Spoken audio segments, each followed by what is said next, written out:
The S&P brushing up against record highs. It's now moving into a prior trading range. I'm keeping my bullish stance and I'm targeting reversals and breakouts. Let's look at the charts. So the S&P, well, to be fair, all the markets are brushing up against new all-time highs. Again, we just dinged it on the S&P. The Dow, certainly the futures have pushed through to new all-time highs. But we are coming into this prior trading range. Not really of any major concern, but what we can say is that these ranges, they can still be respected. So what I've done, again, we look at the prior move up, just pauses at that prior range low, gaps up to the prior range high, and trades down to the prior range low. So we can see that it is being respected. So I would imagine that that's going to continue in the short term.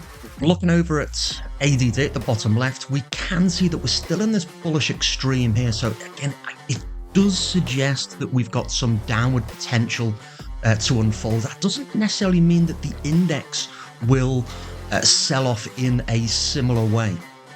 But what we can expect is, again, that SPX can possibly meander sideways, and we can see ADD just push down, close to the 0 point, and that does give it that potential to run back up. So again, it's just really confirming that we're possibly going to be seeing price just meander sideways again in this trading range. Again, what I'm looking for is the reversals off the range low and breakout to the range high. Again, that's not changed. I'm keeping my bullish viewpoint, my bullish stance right through to the end of the year. Again, it's only a month away. It's not that difficult.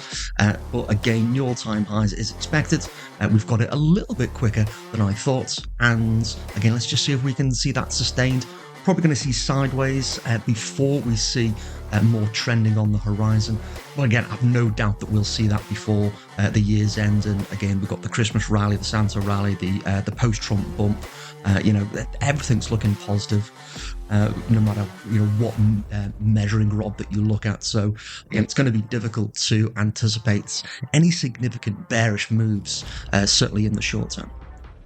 All right. So with that said, very much standard stuff. Again, markets just performing as we expected. Again, not difficult to call a bullish move in a very bullish market, but nonetheless, it's behaving exactly as we expected.